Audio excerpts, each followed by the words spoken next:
अगर कोई हमारे हुजूर की शान में गुस्ताखी करेगा तो हम उसकी गुस्ताखी को कतई बर्दाश्त नहीं करेंगे। गुस्ताख रसूल की एक सजा, गुस्ताख रसूल की एक सजा, गुस्ताख रसूल की एक सजा। हिंदुओं ने, दरगाह बाजार और नला बाजार के हिंदुओं ने नूपुर शर्मा के समर्थन में जुलूस निकाला और 12 बजे तक दुकानें बंद रखी हैं सुबह से। तमाम हज़रात के अपने KGN ग्रुप के जरिए से इस बात को और को तरसा दो ना, तो दरगाह बाजार से कोई नला बाजार से शॉपिंग करे।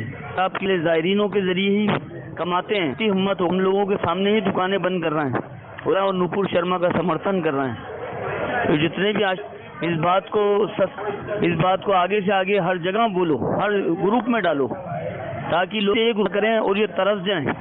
हिंदू कब से मतलब शवों पर जो मत्था टेकने कब से जाने लगे? कहाँ देखा है ये? ऐसा कभी नहीं होता है, और खास करके वैसे विधर्मियों की जिसने तुम्हें काटा है, मारा है। मूर्ख और मतिभ्रम और मूढ़ जो हिंदू हैं, उनको मूर्ख बनाने के लिए ये मुसलमानों का एक हथियार तब भी था और आज भी है। जो ख्वाजा मेरे ख्वाजा दिल में समा जा जैसी नौटंकियों पे कहता, आहा हा कितना बढ़िया म्यूजिक दिया है ए.आर. रहमान ने, उस पे जो पागल होते रहते हैं। जब शहरों के नाम बदले जा रहे थे, जब रेलवे स्टेशन के नाम बदले जा रहे थे, मुगल सराय हटाया गया। अबे तो क्या रबर से हमारी हिस्ट्री बदल दोगे कि हमने 600 साल हुकूमत की है? इरेजर से आप बता दोगे, कैसे बिता दोगे? हम हाकिम थे, इस मुल्क के हुक्मरान थे। हम मखलूक नहीं है, हम सब्जेक्ट नहीं थे, हम रूलर्स थे। हमको सिर्फ सिक्योरिटी तक महदूद मत कर दो, हमारे में ये अरमान पैदा मत कर दो कि फिर से हमें हुकूमत करनी है।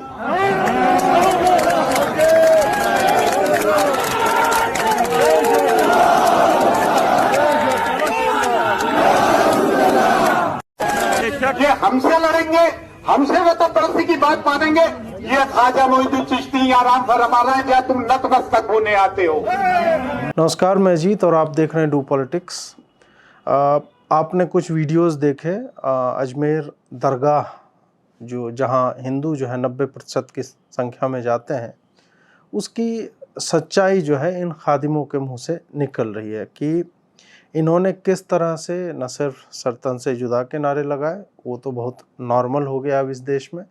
उसके बाद के जो हैं कि लगातार ये लोग एक जो लाइन पकड़ के बोलते रहते हैं कि हमने 800 साल राज किया है, हम हुकूमत करने के लिए पैदा हुए हैं, हमारे अरमानों को मत जगाओ वरना हम पूरे देश में आंदोलन करके हिला देंगे देश को। इस तरह की बातें। बाद में ये लोग फरार हैं। एक दो के नाम जो है उदयपुर मर्डर जो हुआ है उससे भी तार जो है गौहर चिश्ती यहीं का एक खादिम था, उससे भी जुड़े हुए नज़र आ रहे हैं। इन तीनों खादिमों से जो धमकियां मिली हैं, ये धमकी कोई सामान्य धमकी नहीं है, और इस पर भी कि ये जो विचारधारा है, ये जो रेगिस्तानी विचारधारा है, रेतीली विचारधारा है, उस पर भी काफ़ी कुछ लिखा और बोला जा चुका है। आज हम जो बात करने जा रहे हैं वो एक पर्टिकुलर इंस्टेंस है कि जब 90% इनका सेल्स जो है घट गया।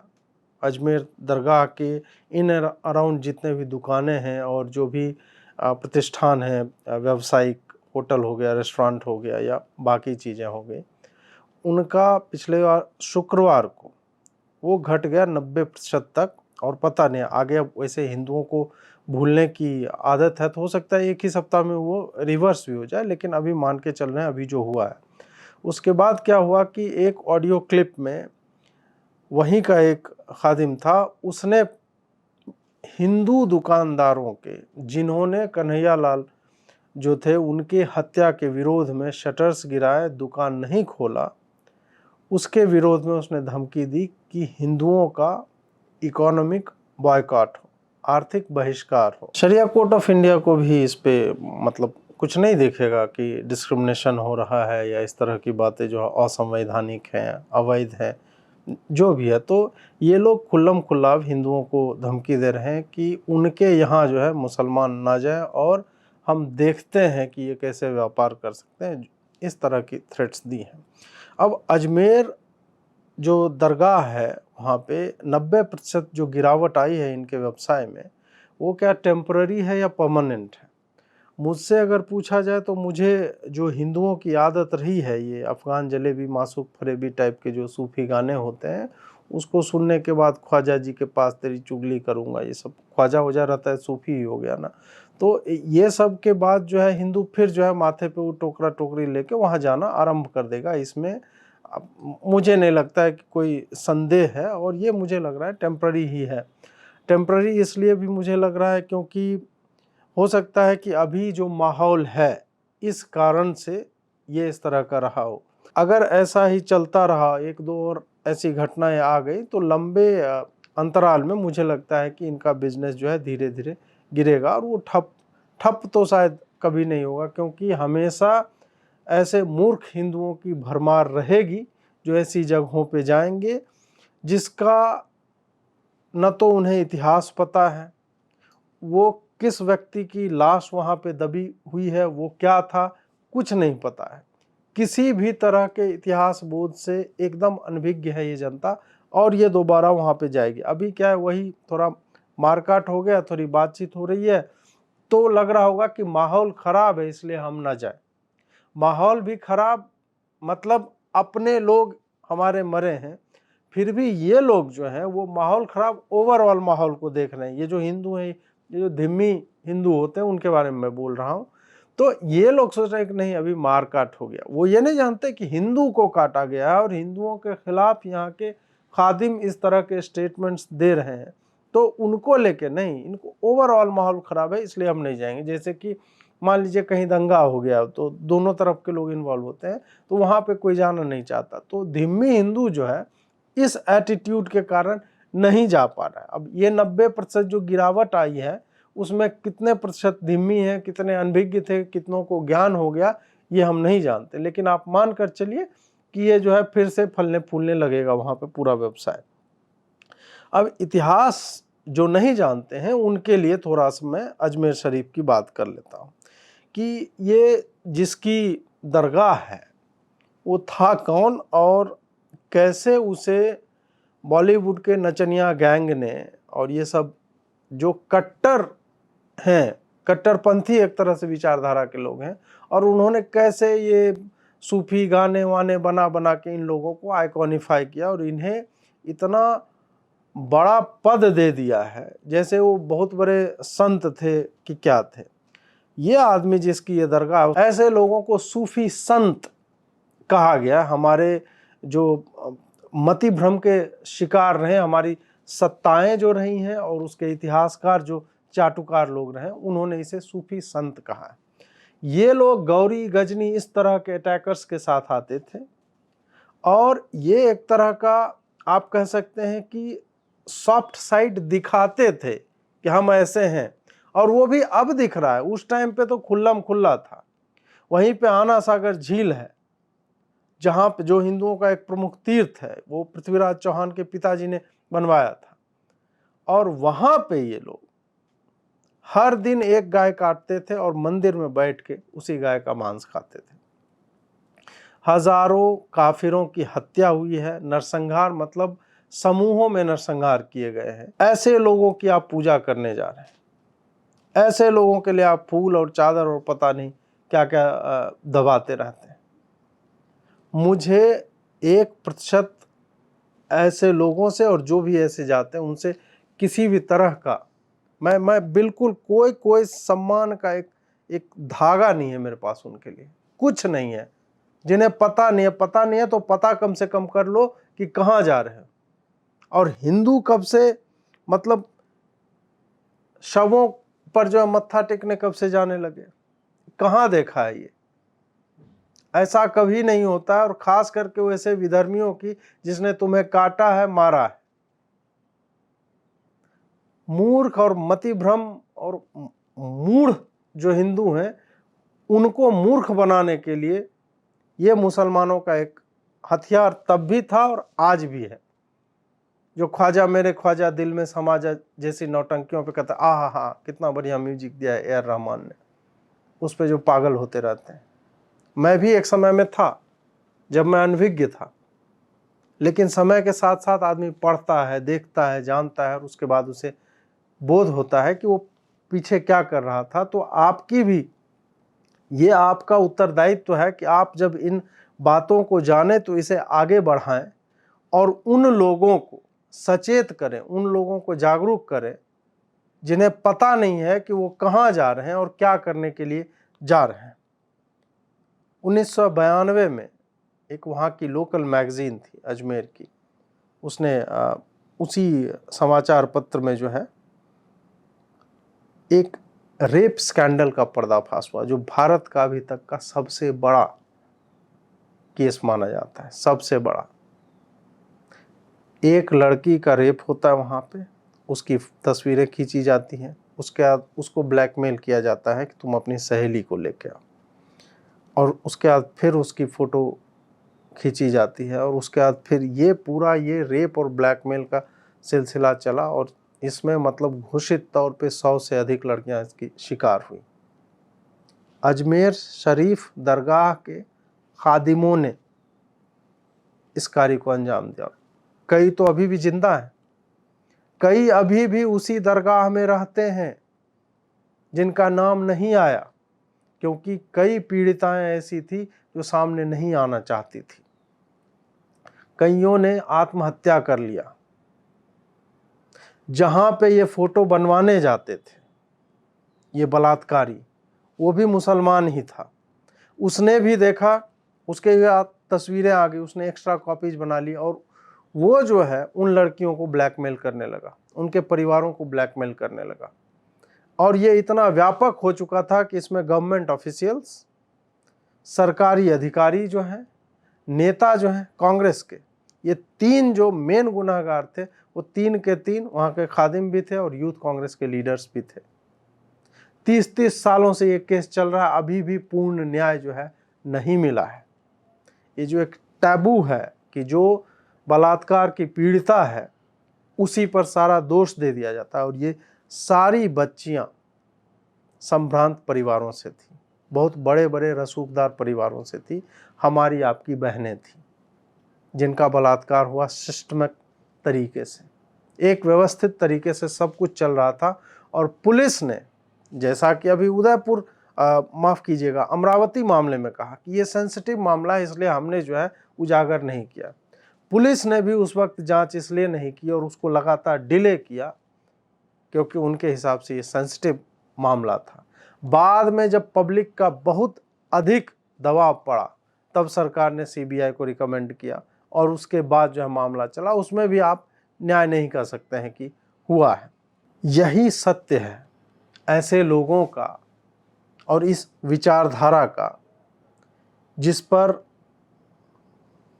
आप जाते हैं और सर झुकाते हैं। और देखिए तो आपको क्या कह रहा है, इसका वीडियो जो है आप दोबारा सुनिए और उसका अंतिम हिस्सा सुनिए कि वो क्या कह रहा है आपसे। ये हमसे लड़ेंगे, हमसे वतनपरस्ती की बात मानेंगे, ये ख्वाजा मोइनुद्दीन चिश्ती आराम फरमा रहा है, क्या तुम नतमस्तक होने आते हो। वो कह रहा है कि तुम हमारा क्या बिगाड़ लो, तुम तो आते हो यहाँ पे हमारे यहाँ सर झुकाने के लिए आते हो। ये है उनका स्टेटमेंट। और जो सत्य था वो मैंने आपको बताया, चाहे जिसकी लाश उस कब्र में दबी हुई है उसका सत्य हो या इस दरगाह के खादिमों का सत्य हो, और यहाँ जो मुसलमान रहते हैं जिनके ये अधिकार क्षेत्र में आता है ये दरगाह, उनका सत्य भी आपने जान लिया। और ये सत्य तब से 1000 साल पहले से ये सत्य बिल्कुल नहीं बदला है, वो बिल्कुल वही सत्य है जिस लक्ष्य जिस मिशन के साथ ये लोग आए थे कि काफिर जो है बाय फोर्स नहीं हो रहे हैं तो किसी और तरीके से इनको जो है कन्वर्ट करो, नहीं हो रहे हैं तब काटो इनको। वही तब भी था, वही आज भी है।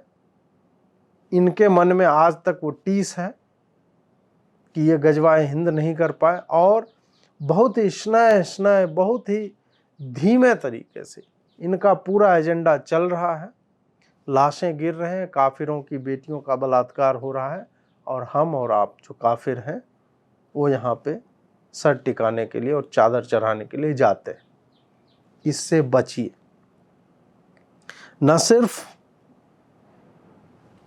ये मामला है कि ये लोग बलात्कारी हैं और ये हैं, ये तो एक सामाजिक आप कह सकते हैं कि अपराध है, और मजहबी तो है ही, क्योंकि माले गनीमत और ये सब इनकी आसमानी किताबों में लिखा हुआ है कि ये सब करना तो ऊपर से जायज़ बताया गया।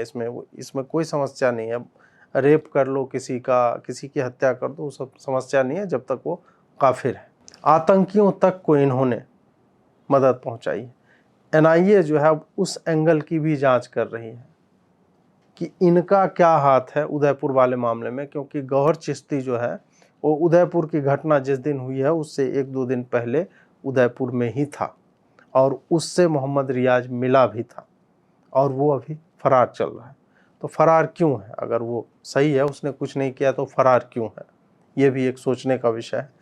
ऐसे लोगों के, इन लोगों जगहों पे आप जाते हैं, उनकी फाइनेंशियल स्ट्रेंथ आप बढ़ा रहे हैं, पैसा दे रहे हैं, उनके व्यवसाय को आप चला रहे हैं, उनका पूरा का पूरा जो इकोसिस्टम है वो आपके पैसे से थ्राइव कर रहा है, और आप वही फिर अफगान जलेबी मासूम फरेबी करके नाचते रहिए। हिंदू कभी भी मरे हुए और इस तरह के विधर्मियों के शवों की पूजा की आज्ञा नहीं देता। हिंदू, हमारे सनातन धर्म में इस तरह की कोई व्यवस्था नहीं है। शत्रुबोध बहुत ही आवश्यक है। तुम्हें पहचान होनी चाहिए कि तुम्हारा शत्रु कौन है और उसने क्या किया था। सिर्फ कौन से मतलब नहीं है, उसने क्या किया था। ये हर ऐसे दरगाह का, यहाँ पे चाहे निजामुद्दीन हो या जो भी हो, हर दरगाह के पीछे जो व्यक्ति था जिसको सूफी संत कहा जाता है, सबके इतिहास में हजारों लाखों हिंदुओं की कटी हुई लाशें हैं। इसलिए उन शवों पर माथा टेकने, उस पर फूल चढ़ाने और वहाँ मन्नतें मांगना बंद करो। मन्नत की कोई सुनवाई नहीं होती, वो सब फर्जी बातें हैं। किसी के लाइफ में कुछ हो भी गया होगा तो प्लेसिबो इफेक्ट कहते हैं उसको, उसका कोई मतलब नहीं होता। दरगाहें न मुसलमानों के हिसाब से पूज्य होती हैं, ना हिंदुओं के, हमारे जो ग्रंथ हैं या हमारी जो पूजा पद्धतियां हैं उसमें पूज्य हैं। वो एक नकारी जगह है जिसका कोई मतलब नहीं है। वो सिर्फ और सिर्फ बिजनेस के लिए वो जगह है। उसका धर्म से, आस्था से कोई मतलब नहीं। आप मुसलमानों के स्कॉलर से पूछे, वो बोल देंगे ये अन इस्लामिक है। इस्लाम में तो कुछ है नहीं ना। हाँ, ये है, पत्थर की पूजा होती है, वो काबा में हो या जो भी हो, तो पत्थर से है इनका एक मतलब गहरा रिश्ता है, पत्थरों के उपासना का। लेकिन शवों का, मृतकों का, उसका कोई नहीं है। उसकी कोई जगह इस्लाम में नहीं है। आपको स्कॉलर ही बताएंगे, मैं नहीं बता रहा हूँ। तो वो है क्यों फिर ये दरगाह? तो दरगाह सिर्फ ये दरगाह कमेटी और इस तरह की चीज़ें, एक तो होता है ज़मीन हथियाने के लिए, वक्फ की प्रॉपर्टी बना लो। ये जो पूरा इनका रहा है कि पहले धीरे एक जगह छेकते हैं हाईवे के ऊपर, और उसके बाद वो एक हरी चादर बना देते हैं, और फिर उसके बाद फिर चारों तरफ स्ट्रक्चर बनता है, बीच रोड में जो है दरगाह बन जाती है। वहाँ आपको कोई लाश भी नहीं मिलेगी। ऐसे ही रैंडम पीर बाबा जो है भटक रहे हैं हर जगह पे, और हम मुसलमानों से ज़्यादा हिंदू जो है सर टिकाने के लिए जाते रहे। ऐसे हिंदू महामूर्ख हैं जो जाते हैं। और ये बार बार मैं मूर्खता की बातें इसलिए कर रहा हूँ ताकि इनको लज्जा आए कि तुम क्या कर रहे हो। तुम्हारे पैसों से हमारी हत्या का सामान तैयार होता है। तुम्हारे पैसों से मोहम्मद रियाज और मोहम्मद गौस जो है वो खंजर खरीदता है। 6 आदमियों को मारने की व्यवस्था थी, 6 को। 5 भाग्यशाली हैं जिसे तुम्हारे पैसों के कारण एक ही आदमी मरा, बाकी बच गए किसी तरह, और भी लोग मरते। अमरावती में भी वही हुआ। हर जगह पे जितने बम ब्लास्ट होते हैं जिसमें इस्लामी आतंकी होते हैं, सबको हमने और आपने फाइनेंस किया है। ये पाप हमारे सर पर है, ये आपको मानना ही पड़ेगा। इसका प्रायश्चित यही है कि आप ऐसी जगहों पे, इन लाशों पे, इन विधर्मियों के, हत्यारों के, बलात्कारियों की लाशों और बलात्कारियों द्वारा चलाए गए संस्थाओं पे, वहां पे जाना बंद कीजिए। कोई भी हत्यारा जो है उसमें कोई दैवीय शक्ति नहीं हो सकती। आप किसी भी परिभाषा से चले जाइए कि हम सब तो हिंदू ही हैं, वो भटक गए थे राह, जो भी है, नहीं। हिंदू हैं फिर भी आसुरी शक्तियों की पूजा नहीं करते हैं। जो मर गया, जो दफनाया गया है, उसकी पूजा हम नहीं करते। उसके सर पर हजारों लाखों हिंदुओं के शव का और कई गायों का, उसी गाय का जिसके शरीर में हर प्रकार के देवी देवता वास करते हैं, उनकी हत्याएं। आप सोचो क्यों कोई गाय काटता है? कहीं ये अरब में या इस्लाम में इस तरह का प्रचलन नहीं था। ये पाकिस्तान में बाद में आता है, लेट फेजेस में, और फिर इंडिया के भी मुसलमानों को आ जाता है। ये सिर्फ और सिर्फ हिंदुओं को पीड़ा पहुंचाने के लिए, उनको अपमानित करने के लिए किया जाता है। इसका इस्लाम से कोई लेना देना नहीं है गाय काटने का। गाय का काटना सिर्फ और सिर्फ हमारी आस्था का, उसका अपमान करने के लिए होता है। और आप वैसे लोगों को, जिसने फैसिलिटेट किया है, वैसे लोगों के आप जाते हैं शवों पर मत्था टेकने के लिए। आपको लज्जा आनी चाहिए। ऐसे हिंदू जो ऐतिहासिक रूप से, चाहे अपने एजुकेशन के कारण हो, लैक ऑफ एजुकेशन हो, या किसी ने बताया नहीं हो, या फिल्म को ही जो है वास्तविकता और यथार्थ मानकर चल रहे हैं, ये जो एक स्मृति दोष के शिकार हैं, ये लंबे समय से जो इनके साथ होता रहा, उससे जगने का समय आ गया है। ये समय है आपको हर एक ऐसे चीज पे, जिसमें भी ये गंगा जमनी तहजीब का तड़का आपको दिखता है ना, सबको त्यागिए, क्योंकि उसमें कोई गंगा और जमुना दोनों हमारी है। इसमें कोई दूसरे मजहब का तो एक अंश नहीं है। तो ये कौन सी, किस मिलावट और किस हार्मनी की बात कर रहे हैं, किस भाईचारे की बात कर रहे हैं, जिसमें दोनों पक्ष हमारा ही है, उनका पक्ष सिर्फ मारने काटने का है। इस ऐतिहासिकता को आप भुला नहीं सकते, इसको नकार नहीं सकते आप। इसलिए इस स्मृति भ्रम से बाहर निकलिए।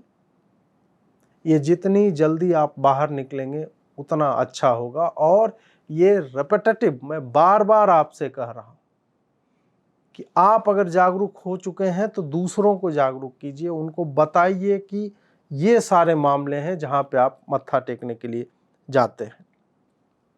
अब एक इसी वीडियो का जो आरंभ में था, इकोनॉमिक बॉयकॉट की बात की गई थी, आर्थिक बहिष्कार हिंदुओं की।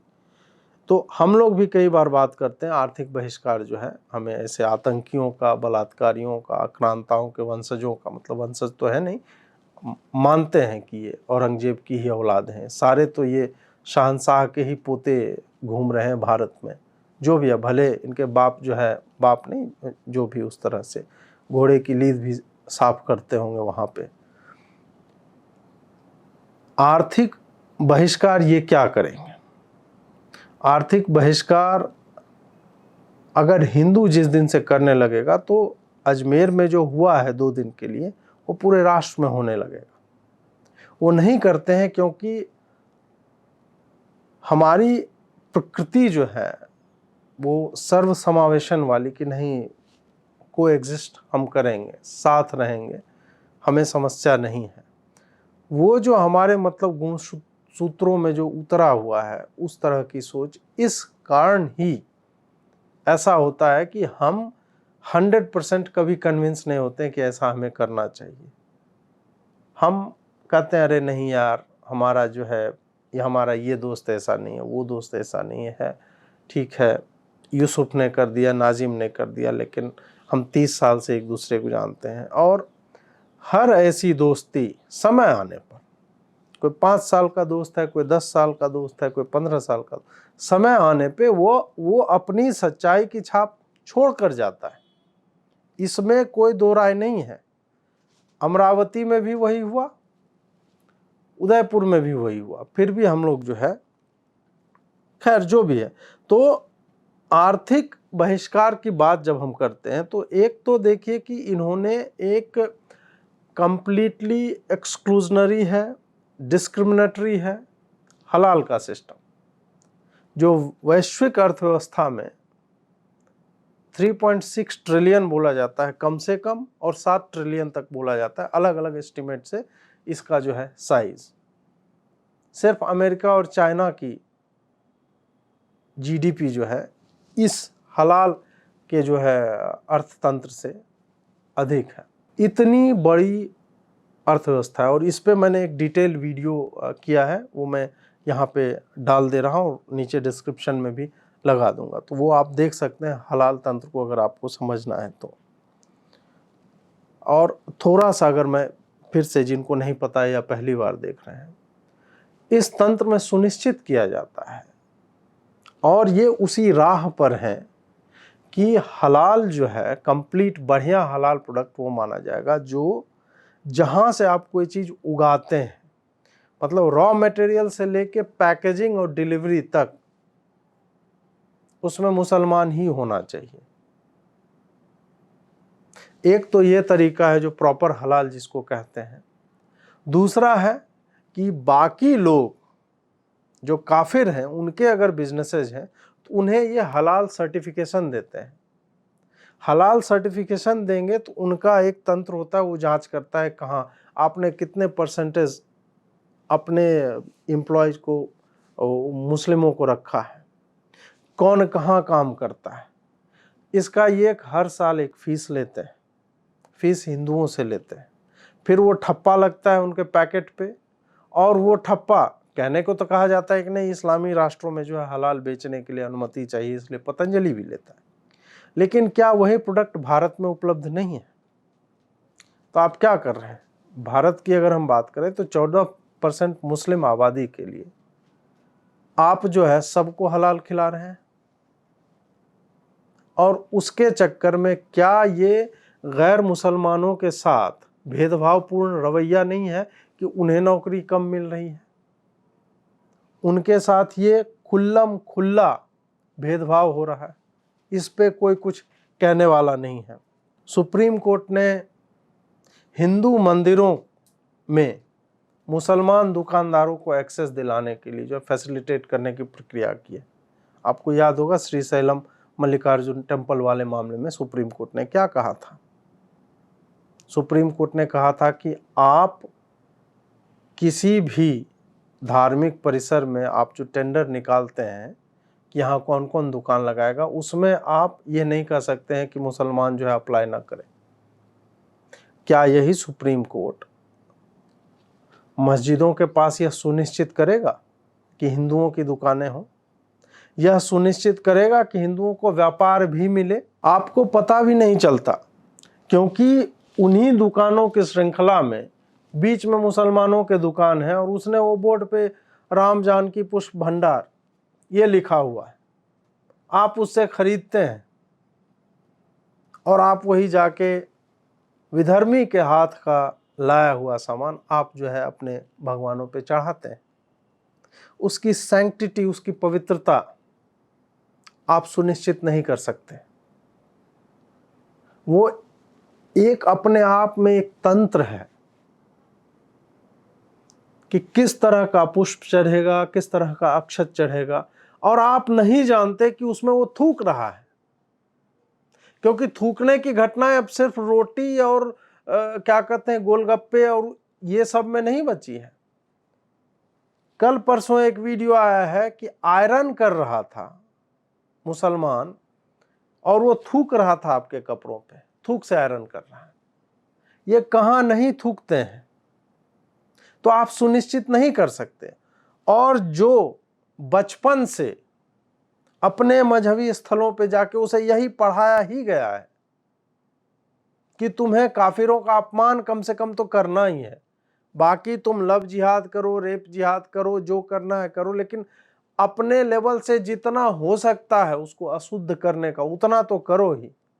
तो आप ये कैसे मान रहे हैं कि आप जहां से फूल माला खरीद रहे हैं, प्रसाद का सामान खरीद रहे हैं, वो जो है अशुद्ध ना हो, उसमें थूका नहीं गया हो? सुप्रीम कोर्ट क्या ये सुनिश्चित करेगा? नहीं कर सकता। सुप्रीम कोर्ट मस्जिदों के आसपास हिंदुओं की दुकानें लगवा दे, वहां पे कोई मुसलमान नहीं जाएगा खरीदने के लिए, क्योंकि वो गैंग अप करके उसको कोई व्यापार ही करने नहीं देंगे, उसको धंधा ही नहीं करने देंगे वहां पे। तो जो हमारे मंदिरों की सैंक्टिटी है, और मंदिर मतलब मंदिर का पूरा परिसर, ये तो आजकल हमारा जो भारत का न्याय तंत्र है, न्यायिक व्यवस्था है, उसके हिसाब से तो हिंदुओं के मंदिर जो है वो पर्यटन स्थल है। वहां पे कल को कोई कह देगा कि हमें तो संविधान खाने की आज़ादी देता है, तो हम तो बैठ के मांस भक्षण करेंगे मंदिरों में।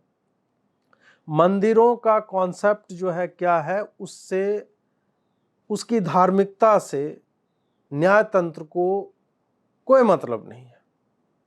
उनको संविधान से चलना है, और संविधान में भी वो बाकी लॉजिक नहीं सुनेंगे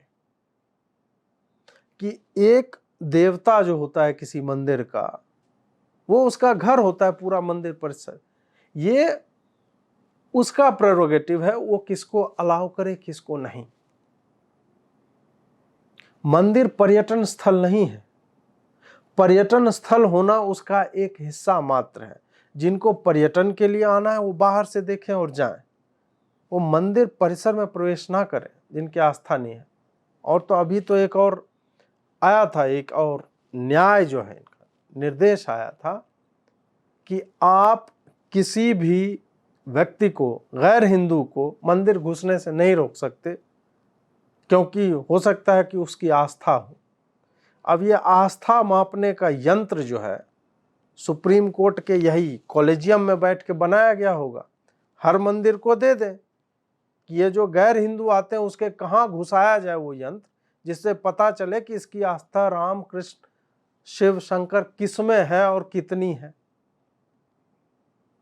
हमारे मंदिरों पे लगातार इस तरह से न्यायिक रूप में और धर्म से विलग हो चुके लोगों के, जिन्हें कोई ज्ञान नहीं है, ज्ञान मुझे भी नहीं है बहुत ज्यादा धर्म का, लेकिन कॉमन सेंस कम से कम है मुझ में। नहीं है तो मैं जानने को के लिए प्रयासरत रहता हूं। लेकिन जजों को, ये लोग जो इस तरह की विचित्र बातें करते हैं, उनको तो मुझे नहीं लगता है कि कोई भी नॉलेज है, और इवन दे केयर, उनको कोई मतलब ही नहीं है। फिर वो जज वाले में नहीं जाना चाहता, क्योंकि मेरे हृदय में इन लोगों के प्रति मतलब घृणा के अलावा और कोई भाव नहीं है। खास करके ऐसे मामलों में जो देते हैं, मतलब ये पूरा वो खो चुका है हमारा जुडिशियल सिस्टम। जिस तरह से ये लोग डिनायल ऑफ बिजनेस बोल रहे हैं हिंदुओं को, हमें भी, आपको भी, और भले ही मैं फिर कितनी ही बार ये बात कह चुका हूं, बार बार आपको बताना होगा, याद दिलाना होगा कि आप किसके साथ व्यापार कर रहे हैं, कहाँ से क्या सामान खरीद रहे हैं। हम और आप जब तक ये चुनाव करना आरंभ नहीं करेंगे, तब तक जो है ये हमारी बेटियों का बलात्कार होता रहेगा, लैंड जिहाद होता रहेगा, लव जिहाद चलता, सब कुछ चलता रहेगा, क्योंकि उसके कोर में आपने 20,000 NGOs को बंद करवा दिया मोदी जी ने। लेकिन क्या ये घटनाएं घटी? नहीं घटी, क्योंकि इनको स्थानीय सपोर्ट जो है ना इतना अधिक मिलता है कि आप चाहकर भी इनको हटा नहीं सकते। वो पूरा लव जिहाद का खेल खेलते रहेंगे, लैंड जो है ग्रैब करते रहेंगे, सब कुछ इनका चलता रहेगा। अजमेर दरगाह में भी वही हो रहा है। तो मेरी चेष्टा है आपको यह समझाने की, जो ये अभी गिरावट आई है, तो ये तो पहले सारे हिंदू समाज तक ये वीडियो ले जाइए। मेरा ही नहीं, किसी का भी आपको मिलता है वीडियो, ये फैलाइए, शेयर कीजिए, साझा कीजिए, ताकि पता चले कि आप किसको फाइनेंस कर रहे हैं। और जो खंजर कोई मोहम्मद गौस या रियाज खरीदेगा अगली बार, वो आप ही के पैसों से खरीदा गया है। हो सकता है आप ही के परिजनों पे प्रयोग में लाया जाए, क्योंकि आप हिंदू हैं और आप जन्म से ही उनके लिए हत्या के लिए एकदम फिट हैं। वो हत्या कर सकते हैं आपकी, क्योंकि उनकी किताबों में लिखा गया। आपको कुछ करना भी नहीं है। आपको नुपुर शर्मा की तरह हदीत के शब्दों को भी कोट नहीं करना है, नहीं। आपको नुपुर शर्मा के समर्थन में आना है। कल को कोई हनुमान चालीसा पढ़ेगा तब इनकी भावनाएं आहत हो सकती हैं, और इसमें हमारा जो संवैधानिक ढांचा है, तंत्र है, वो इसको फैसिलिटेट करता रहेगा। नरेंद्र मोदी जी चादर भेजते हैं, तो क्या इनको पता नहीं है कि 1992 में क्या हुआ था? क्या इनको पता नहीं है कि ये जो चिश्ती होते हैं इनका इतिहास क्या रहा है? इसने कितनी गायें कटवाई हैं? तो आप ये क्यों पब्लिक पोस्चरिंग वैसे चीजों पे करते हो जो पूरी तरह से हिंदुओं के विरोध में रहा ऐतिहासिक तौर पर?